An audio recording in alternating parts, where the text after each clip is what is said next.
Sabasaba is a traditional protest date in commemoration of the protests held across Kenya on July 7, 1991, to demand the opening up of democratic space and a multi-party system.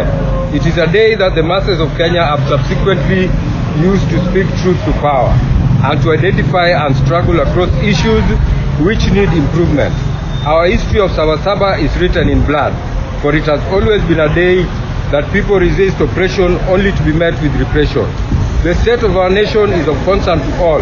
Citizens are bedeviled by the high cost of living, high food prices, high taxation, corrupt government officials, a brutal police force, lying politicians who every day sell today's youthful generations and our collective future. Anybody who lives in Kenya at this moment is surviving. Article 37 of the Constitution of Kenya 2010 protects the right to protest.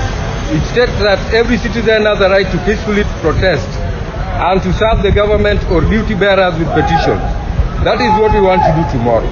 That is why we ask all Kenyans to come out in large numbers tomorrow and stand in solidarity with the entire nation in our collective push against the high cost of living that has been exacerbated by the recently unveiled 2023-2024 budget statement. I welcome the next reader of the presser. Please come well. We all ask the police to obey the law and to conduct themselves professionally as stipulated in the Constitution. We urge them to rewrite the all too familiar narrative where they are used to disrupt protests instead of supporting protests and reverence behind them. Though they too are victims of this brutal system that only owe loyalty to the owner of capital.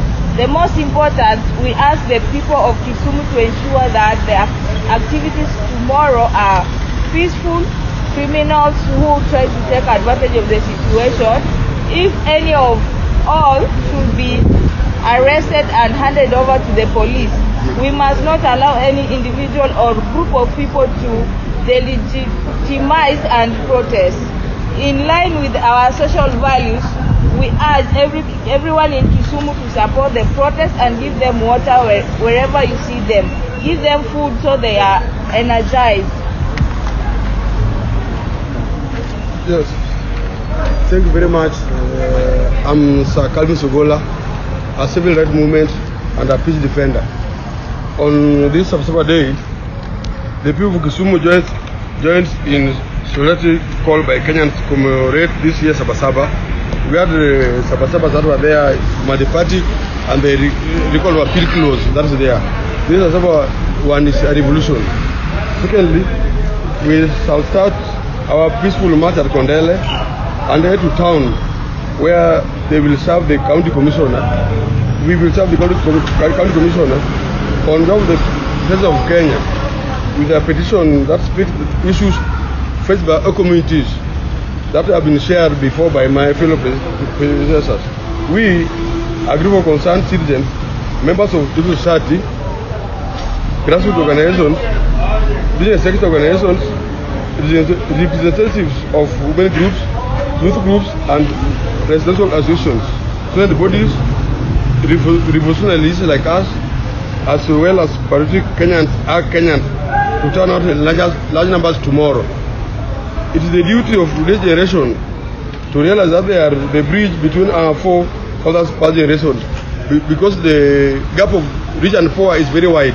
That's why we are doing this now, and our children's future generation, and that the gap in access to justice and freedom across generations can only be bridged through the relentless struggles that we are coming here to do from tomorrow up to next date. It is the duty of today's generation to break this cycle of bad governance that believes our country for our failure to do so means that our children, grandchildren will go through the same repression and humiliation that our fathers underwent, and that's why we need to do it very fast. Viva, viva, viva! Viva! Viva, viva! Viva! Community power! Power! Community power! Power! The struggle is still on. Long live Africa and our former presidents that were smuggled through this operation. But now we are coming here as a generation doing facts and doing their best to do what they can to do with their citizens. In our children, for children and their children. Thank you very much. Viva comrades, viva! Viva! Viva comrades, viva!